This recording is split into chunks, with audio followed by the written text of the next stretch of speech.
our work right now on the planet is to bring honoring and sanctity to the invisible just as much as the visible. The invisible results are things like feeling good, things like feeling connected, things like our health, our well-being, a feeling of joy, pleasure. Embodiment can't be faked once you're in an open state where you actually can see through a clear lens.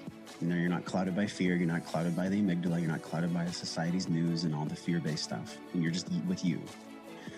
Then you get to decide where you think we actually are. It is possible to navigate pain with grace. Energy is information. We're here to experience the full spectrum. That worthiness is hard for you. There's nothing wrong with you.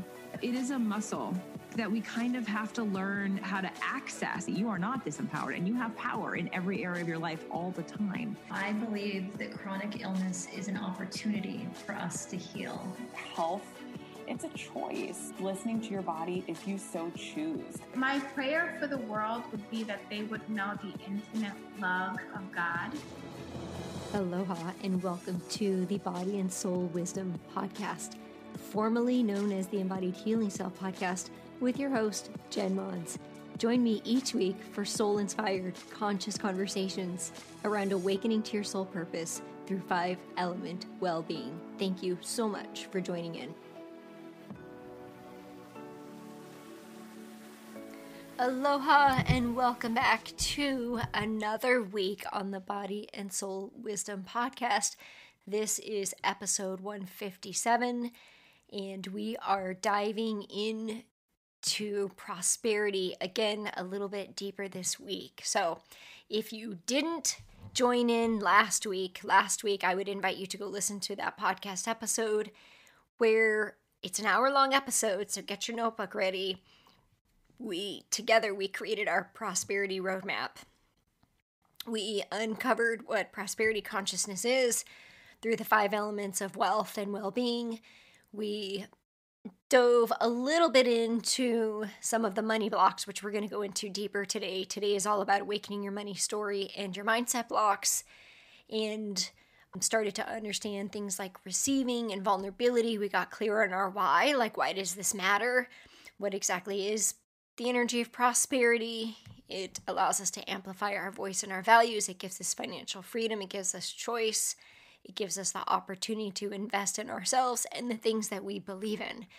So those are some of the things that we covered last week. We dove just a little bit into awakening your money origin story. We talked a little bit about scarcity consciousness and prosperity consciousness.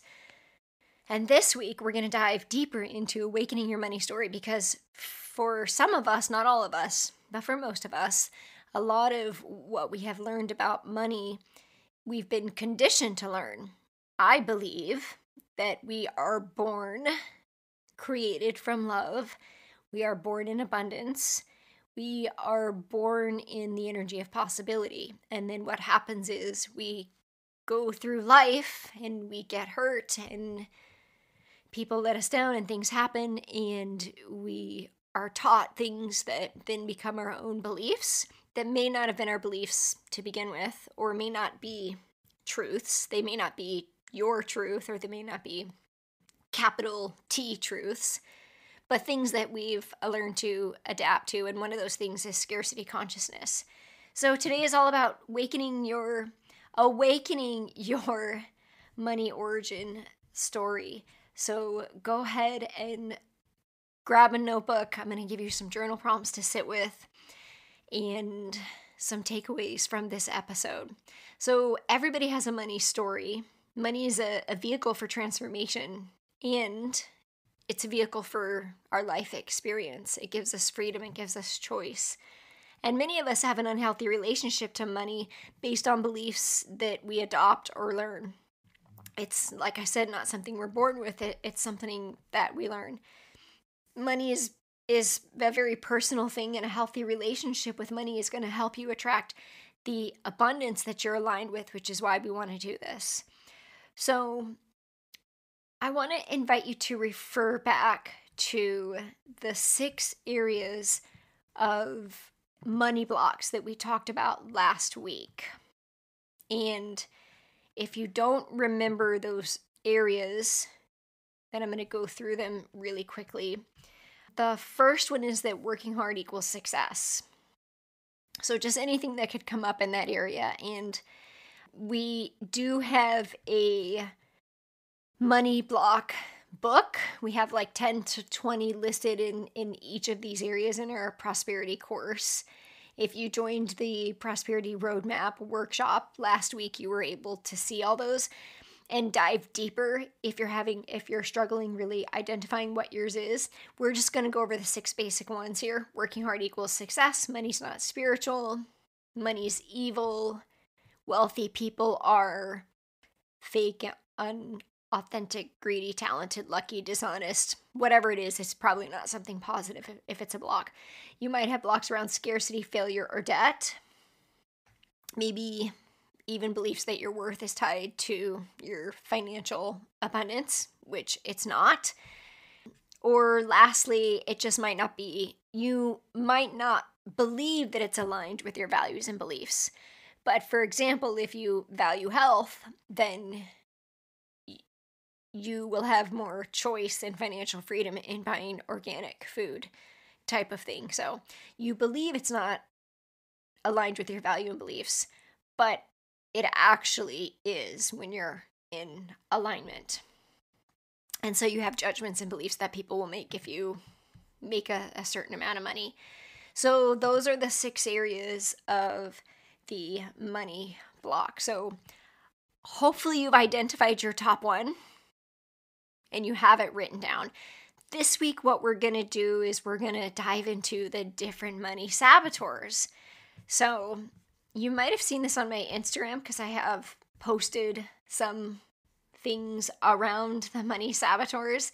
There are 7 types that I created that I have noticed.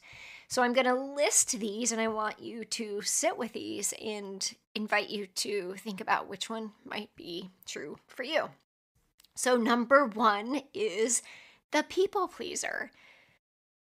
This is for those of you that loved my podcast on the toxic cycle of people pleasing. That was one of my most popular episodes, and I can relate. The people pleaser is the most common money saboteur. She's the one who won't send a meal back at a restaurant if the wrong menu item comes. She's afraid to speak her truth. If she runs her own business, she likely doesn't charge enough for her time, her gifts, and her talents. This was me for many, many years until 2018. She might feel resentful, sad, or frustrated and unsupported. And if she invests in herself, she often has buyer's remorse. So she'll probably also kind of sit in indecision because she wants to make a decision that she thinks the other person wants, but it's actually not, aligned for her. Or she makes the decision to do something and then she second guesses herself all the time. Money behaviors of the people pleaser are bartering, specifically if you own your own business or you trade time for services. Trading time for money is also one of the ways that we people please, rather than value for money.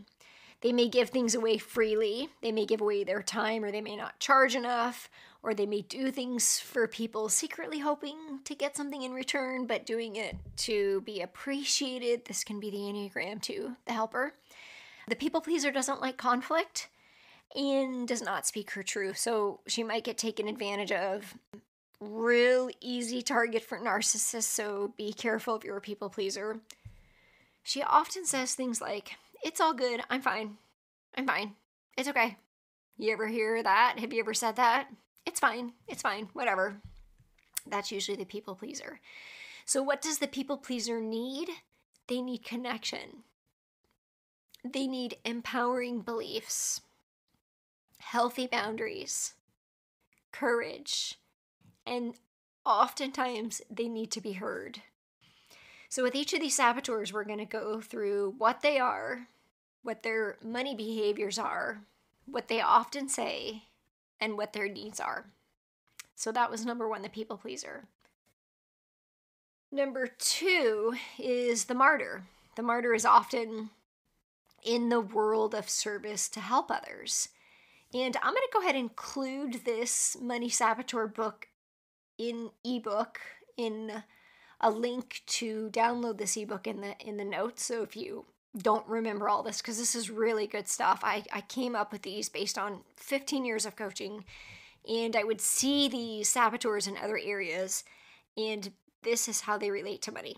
So the martyr's often in the world of service to help others. This would be probably my number 1 saboteur. Maybe that, or the people pleaser. Kind of depends. I don't have them anymore, but this is what, or the fixer, which is one we'll talk about. You might notice that you maybe have some qualities of each of these, but think about it as it relates to money. So in the world of service to help others, might be a healer, coach, or doctor, but can also show up in other professions and areas of life. She may feel unappreciated in her efforts. The martyr gives, but subconsciously expects in return. Oftentimes, feelings of anger, resentment, and frustration show up when giving is not returned. So it's like giving of your time freely and then being exhausted. That could also be a way that it shows up. The money behaviors of the martyr include giving with strings attached, overworking, perfectionism, overwhelmed, and piling more on the schedule. Like, can't say no. Usually good at things too. Indulges in a lot of new things.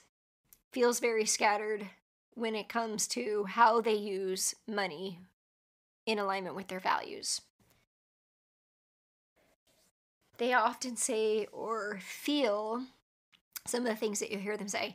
If I don't do it, no one will. So they think they have to do everything. It has to be me. I do everything. No one appreciates, sees, or values me. The needs of the martyr are support. So this is the person who really wants to be supported, but has a hard time asking for it or receiving it. Wants to be seen, validated, has a deep need for connection, and likes to be invited. So loves the invitation to not be the person doing everything, loves the invitation to sort of join something rather than being the person that leads something, if that makes sense. Number 3, money saboteur, is the fixer. So the fixer is similar to the martyr, but is avoiding their own patterns by constantly rescuing others. So this is a coping strategy that falls across many areas of life, but also our relationship to money. They are the ones giving advice, bailing people out, and overgiving. They love to feel valued and recognized for their efforts in return for helping others. They often feel busy, important, analytical, and they might have a hard time with trust. It's the analytical spender. So sometimes the fixer is also in that paralysis by analysis phase, like before they choose to invest in themselves, because they're very much in their head. They're trying to figure everything out, trying to figure out the possibilities, trying to figure out the outcomes, have to have the test results in order to get help type thing. I mean, really an invitation to trust that not everything has to be logical and results oriented. Money behaviors of the fixer are that they can buy lots of gifts for other people. They may spend money for approval. They may seek approval before spending. So they may not have ownership of their value system enough to take ownership in their investments or their spending. They often say, I have to help them. I have to do this. Hopefully they will change. So they may, sometimes there's a little bit of a sticky area because you can be an enabler by being a fixer when you're trying to help somebody, say, change their health and you're buying vitamins for them, but they're not taking them type of thing. Or one of the things they can say, because they believe they are here to save everybody, is that they're just too busy. And so they often feel overwhelmed. What the fixer needs is connection. You can see connection is important because if you remember last week, we talked about the value of intimacy. Connection is important. When we have an unhealthy relationship to money, we feel disconnected to people, to our values, to our bodies. It's amazing, but it's true. Trust, safety. So really usually lacks trust because kind of thinks everything is broken. Acceptance. Nothing has to be fixed. What if the fixer adopted the belief that everything's okay? Movement. They often are in their heads a lot and need to move into their bodies. Trust. I said that one already. I listed it twice in this Saboteur ebook because it's important for the fixer. And loyalty. The fourth one is the victim. The victim can be tricky to spot at first because they often rope you in with the story around what isn't working. If you're a coach or a healer, this is probably a person that you may not want to take on as a client because some people are so deeply rooted in their victim consciousness that they may take advantage of you, or there's so much in their story, they'll create a performance around that story. The victim consciousness can be very deeply rooted, and you just want to be really mindful not to enable this. Same thing with a parent, same thing in a relationship. So the victim is tricky because they rope you in with a story about what's not working. They want to be rescued. They often need extra attention and support. They immediately go into what isn't working. Sometimes they think they're the fixer, or sometimes they think they're the victim, and sometimes these two can overlap because sometimes being the fixer, like I have to do it all, is actually in victim consciousness. But this person, nothing ever works out for them. No matter what, it's probably going to be hard to make this person happy. No matter what they invest in themselves, they're probably going to only focus on what didn't work. So, not that they overthought it, because that's probably the fixer, but really nothing ever works out for them. They're often in scarcity and unwilling to receive support. So even if they do invest in themselves in some way, or they do start going to the gym or whatever it is, they're just not choosing to see the positive results. So these people can be really, really hard to kind of pull out of that victim consciousness. They don't take help. They don't receive help. They think they can do everything. And a lot of times this is a cry for help. They don't allow themselves to fully participate. They have a hard time trusting people in receiving money, results, and they often have buyer's remorse, cancel or break promises and contracts. I've definitely seen this in my coaching career. If I do see this, well, I no longer will take a client on like that, but I did have an instant where this worked, and the person didn't pay me, so it was really easy to cancel our contract. But she was very much stuck in that victim consciousness, and no matter what, she was always going to choose to be in that because she had shared with me that, the previous experiences weren't helpful either. So she couldn't even give me one positive thing about it. So just want to be, really careful. And if this is you, if you are in victim consciousness, if you really truly believe nothing ever works out, well, this one can be hard to be aware of, but if you're aware of that, this might be the opportunity to ask for help. Usually when people are deeply in victim consciousness, they don't even ask for help because they don't even believe it's possible. But they often break promises. They think the world's against them. They don't trust anybody. They project, they blame. No matter what and where they are, they will never be enough. They could be millionaires and they won't be enough. They have a hard time forgiving past mistakes, and they can hold to grudges and project emotions, which is very disempowering. They might feel hopeless or sad, mistrust or anxiety, or they could be very angry and controlling. So those are kind of two emotions that can come out of that. The money behaviors of the victim, they're not reliable. They don't take self-responsibility. They may have experienced debt and unhealthy spending. So they're not actually consciously investing, they're unconsciously spending. Even if it's a large amount of money, it was made unconsciously. So this happens a lot with the victim. Scarcity, huge with the victim. Never enough, can't trust anybody.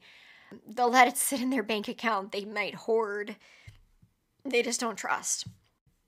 They often say, I don't know what to do. I need help or help me. But sometimes they're actually not really willing to receive it. What they need is discernment. They need someone, like when I was in this situation with a client, a new client, I broke the contract because that's what she needed. She needed to miss out on the program because she wasn't willing to make the payment because of her victim consciousness. But if I had said, oh, it's okay, don't worry, then I was only enabling her behavior. So they need really healthy boundaries because otherwise you're enabling them. And they need trust, just like every money behavior needs, because embodied trust is prosperity. And they need a balance of truth and compassion. So you want to have compassion for them because they're in a place of victim, but you also need to keep that healthy trust and discernment for them. Number 5 is the tyrant. The tyrant is the saboteur that likes to control everything. I've had an experience with a tyrant as well. They lack trust in others, mostly sometimes because they might be untrustworthy. It can lead to being untrustworthy if they aren't, but usually if they think everybody's out to get them, but they're not in victim consciousness, they have to control everything. It means that they don't trust. And if they don't trust anything or anyone, I would just be really careful about trusting their decision-making process because they don't trust themselves if they don't trust anybody else, because that's where the need for control comes from. The tyrant wants to win at all costs. She wants to control everything. She's obsessed with her image usually. So these are people that are obsessed with image. They have a hard time asking for support. They have a really hard time receiving support. And even if you give it to them, they won't give you credit. They think they do it all. They're often successful. They're the most successful because they control, but it's the woman who thinks that she has to work hard and hustle and that her image is everything in order to have financial freedom. She loves to be the center of attention. She's often magnetic and charming. She probably likes luxury and glam. This is a totally different person than the previous ones. They're very need external validation because that's the control thing. They're the ones who think that money makes, that they are the reasons that we often think money looks bad because when you're successful, because sometimes they can come across as being greedy. They wear it well. They'll do whatever it takes to be successful, to uphold their image. They burn bridges. Their health isn't optimal. Relationships are not optimal. And they just don't have close, healthy relationships in abundance in many areas of their life, except for success and career. So some of you may know somebody like this. I can thank a person like that for the reason that I created this course, because I was in a collaboration that ended up in that. The money behaviors of the tyrant, they spend and invest on their image and their appearance. They spend a lot on nice things. I'm not saying that's bad. Go ahead and do it. That's super awesome. But that's their value system, is image. They don't offer to pay for their portion. They might use people to their advantage. They budget and track everything out of their need for control. They might say, no one can do it as good as me. No one has ever helped me. I'll do whatever it takes. So just be aware of the money tyrant, or notice if you have controlling money behaviors, or if you might have a tendency to be a money tyrant. Number 6, I've seen this one quite a few times, probably because of my experiences as a coach and a healer in different modalities, as a yoga teacher and an energy healer, and also somebody who has just been in many, many circles of spiritual healers. This one would probably be related to a block around money isn't spiritual, but this is the free spirit. And it's the idea that spiritual people shouldn't be paid because it's out of love. And I disagree with that. Spiritual people do not have to be poor. Again, so many spiritual teachers teach on this. Healers, coaches, yogis, gardeners, I believe all have a place at the table of abundance. If you think about it, take any celebrity, your favorite celebrity, your celebrity's yoga teacher or chef is paid very well. They're paid more than $20 an hour, trust me, which is what I was paid as a yoga teacher way back in the day when I was teaching yoga. So some yoga teachers are paid very well. The free spirit is the one who dreams and spends without worry or care. They trust that money is manifesting, and it's manifesting enough and money will just show up, and sometimes it does. If it does, you probably got lucky. It's not sustainable because true manifestation requires clarity and aligned action. The free spirit does not take aligned action, is not intentional with money. It's super important to be intentional. They often bypass responsibility in many areas of life and have a hard time finishing what they start. The money behaviors of the free spirit, they invest in resources on their image of being a free spirit. Yoga pants. And I'm totally just saying that because I love the yoga community and I've been a yoga teacher, but I always find it interesting that people could pay $150 for a yoga pants, but then they would want to pay $50 for a workshop. They often change what they love, so they're very kind of like a chameleon a little bit. They can be irresponsible with money. They may just all of a sudden drop $5,000 on a whimsical experience that they know nothing about just because it just felt right. Well, do a little research too. It's important to have that balance. And I'm a totally woo spiritual person, but I should say I have also seen where the free spirit is sabotaging behavior. It's important to have that balance. They likely have had debt. They've had a job but not a career. So, jobs here and there, but not a real fulfilling, sustainable, resourceful career where they're being paid well and taking ownership. They're the fun person at the party who spends without care. They talk about manifesting money, but they don't take action. So manifestation's an interesting word. I love it, and then I don't love it because I think it's misused. I think you just want to be careful not to think that you can just manifest magically without creating alignment or taking aligned action. They often say, I'm just manifesting, I just trust. I don't have money for X, Y, and Z, but then they'll spend unconsciously on something else. What the free spirit needs is accountability, aligned action, guidance, a budget, firm truth. You got to tell this person. I had a former client who I just shared this with her. She was struggling with money, and I just said, look, this free spirit, this is you. And once we began working through that, she started creating a lot more abundance.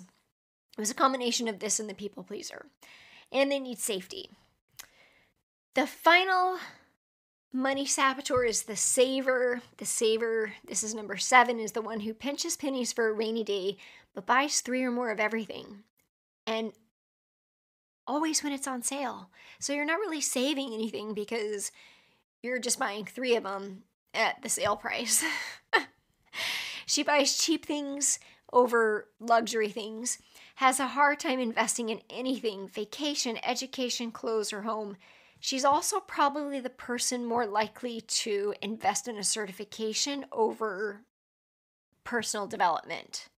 So I see that a lot as well. It's you have to get something you have to get a tangible result for your exchange of money, which is not trust. She often lives below her means and doesn't allow money to work for her or to enjoy the fruits of her labor. So this is where receiving comes in. She's a hard worker and is afraid money will run out. There's never enough, lots of scarcity. She invests in her retirement and tries to pay everything off right away. Those things are great if you are also choosing to live in the cycle of giving and receiving. If you're just receiving and putting all your money away for retirement, like there's no guarantee. Retirement's not a guarantee. So if you have a dream to go on a trip before the age of 50 and you haven't done it yet, that is not prosperity consciousness. It's got to be a balance. Money behaviors of the saver are they buy 3 of everything, they only buy on sale or with a coupon, they're the coupon clippers, they hardly invest in themselves. These are the hardest ones to invest in themselves. In my experience as a life coach, unless it's certification, they buy cheap gifts, they don't value luxury, they do lots of research. These are the research buyers. So we had the analytical, which is kind of similar, but these are the ones that are going to research and really take a very long time to make a decision. That whole paralysis by analysis all over again. The investigator who shops around for the best deal. They often say, that's too expensive, I don't have those resources, I don't have that type of disposable income. Who would pay for that? Is something else that they might say. And what they need is connection, safety. They need to take risks because risk is how you step into trust. They need passion, they need joy, they need permission, and they need to release. They need a really big cathartic release around just all that's been holding them back.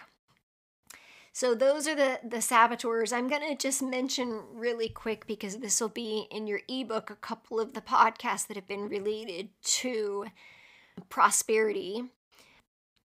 As we tie up this episode, I want to invite you to just consider which money saboteur shows up for me. And I'm going to drop a link for you to download this ebook in the show notes. But which saboteur do I relate to? And then be curious, like, what other area of my life does this saboteur show up? So really quickly, as a gift, episode 136 is an I Am Worthy meditation. Episode 135, Amplify Your Voice and Values Through Prosperity.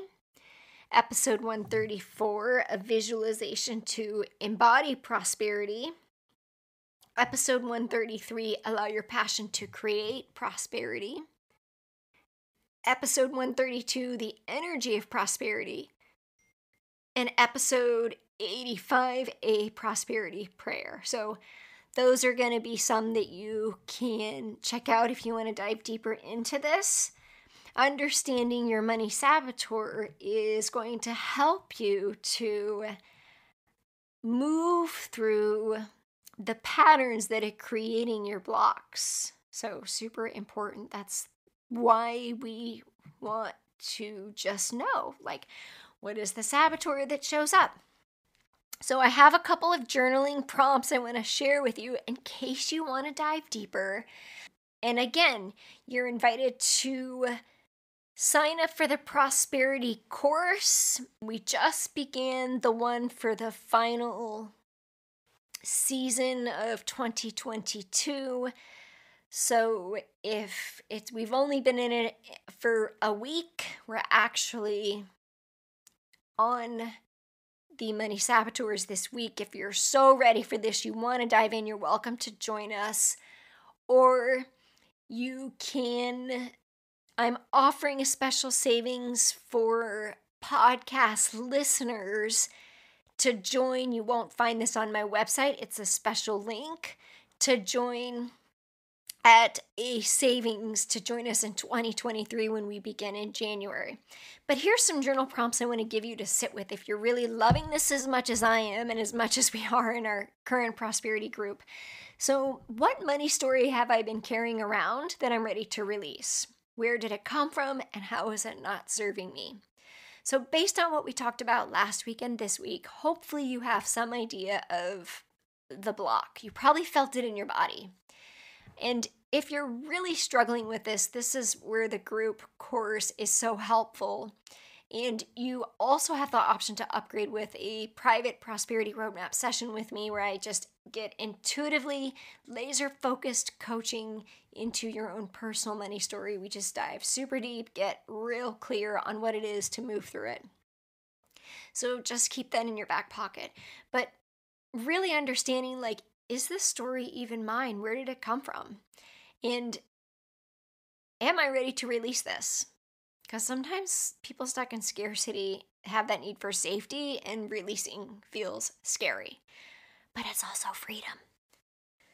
The second question is, who or what do I need to forgive in order to move forward and create new beliefs? Oh, so good. This is so good. Because once we realize that we have been conditioned to think a certain way, then we probably might feel all the feels. We might be angry, might be sad, might be resentful. And in order to move through that, we might need to forgive. We might need to forgive a parent who walked out on us and left us with a single mom, struggling to live off food stamps. Or we might need to forgive a friend or an ex-spouse for betrayal that ended up in a lawsuit and financially drained us. Or we might need to forgive a boss who had to fire us. So what do I need to forgive in order to move forward? Sometimes we need to forgive ourselves for we start to get into like, how did I attract this person who took advantage of me? Or how was I not enough at work to where I got fired? The next question is, what does financial freedom mean to me? What are my beliefs around wealth and money and abundance and prosperity? Those are all different. Wealth, money, abundance, and prosperity. Money to me is a part of abundance and prosperity and wealth, but it's not all of it. If you're a billionaire, but you're not happily in love and you don't have a family and you don't have your health, what does it matter? You're not going to live you don't have longevity and you don't have love. The next question is, what reframes am I ready to believe about money to create a healthy relationship with money moving forward? So we're looking at the original story, and how am I willing to reframe this? What are the possibilities? And then I want to invite you between this week and next week to take a look at your finances. Set aside some time to take a look at your finances. If you're really into this series and you really want to listen, you want to dive deeper into healing this relationship because it's keeping you from the things you love. You're not able to travel. You're not able to invest in what you want to invest in. You're not able to invest in yourself. You're not able to buy the car you want or do whatever it is that you want to do because you don't have money. This is for you. Take a good look at your finances. Take a look at your schedule and your credit card bill. Remember your values from last week, the prosperity roadmap.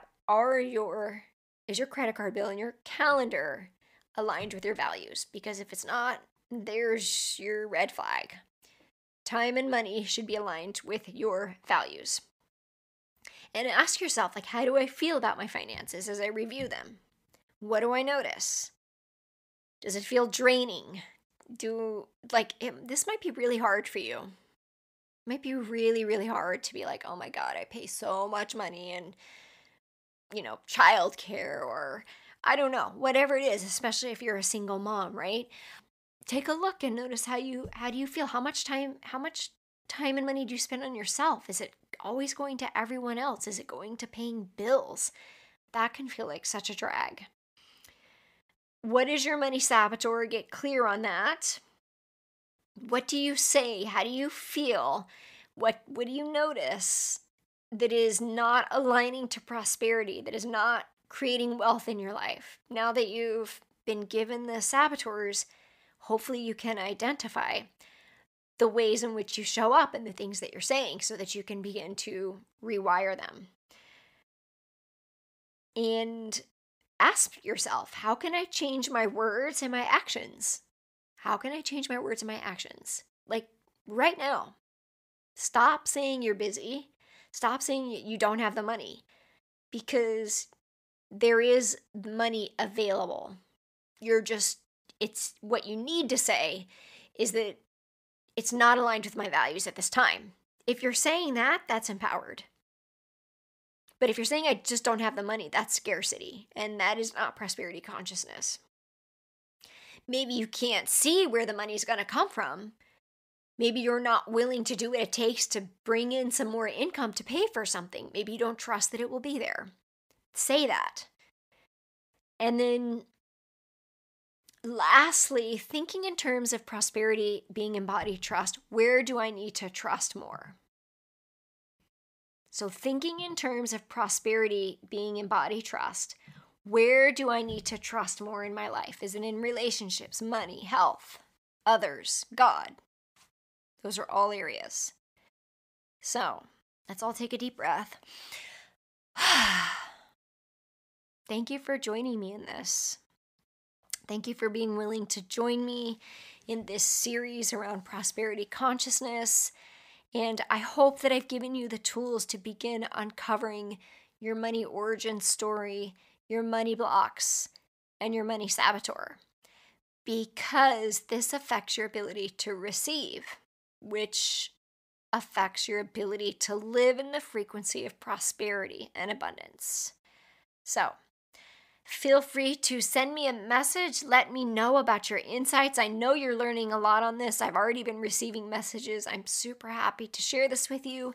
For those of you that want to dive deeper, I'm going to put a special link for you to join the course at a loving complimentary discount just for being a part of this community, because I'm super, super grateful.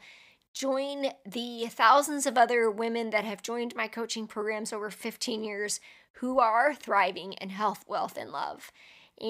Or they're growing into it. They're expanding into it. I'd love to welcome you. My group coaching programs are usually smaller and intimate groups. So at this time, because this course is fairly new, it came out in the beginning of 2021, you get a more intimate experience. You get me coaching you, and you get the opportunity at this time. It's still available to upgrade to a private session with me, which is super fun because we go really quickly, laser focused, with clarity and intuitively guided straight into your blocks, your story. So thank you so much for being with me on the show again this week.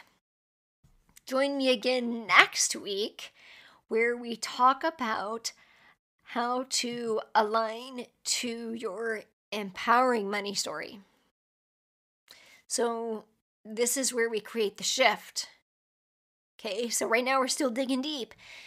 Next week we're going to talk about how to align energetically to redesign that reticular activating system into your empowering money story. And I can't wait to do that with you. I hope you have a fabulous week. With love and aloha, I'll see you next week.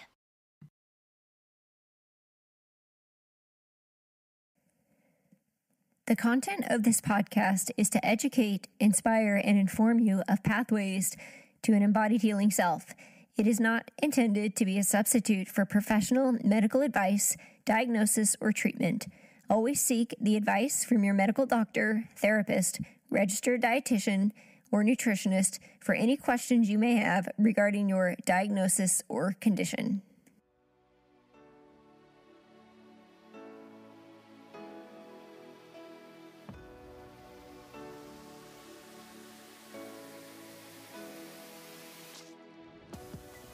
Hello, friends, and thank you so much for joining again each week on the Body and Soul Wisdom Podcast, formerly the Embodied Healing Self Podcast. I am so deeply honored to share this space with you every week. I know that there are many other podcasts that you could be tuning into, and our community is expanding and growing more with each new episode. I'd like to invite you to come on over to jenmons.com/tribe and receive some of the wonderful gifts that we have for you. A meditation bundle, energetic alignment, 5-element wealth, prosperity consciousness. We have a ton of different gifts available for you to enjoy. Now, we have one small favor to ask.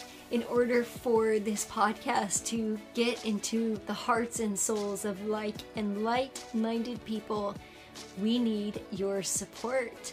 We would love your review and would love it if you'd head on over to jenmons.com podcast to leave a review or leave one on iTunes so that we can continue to share the love beyond out into the world. Thank you so much again for joining in. We'll see you next week.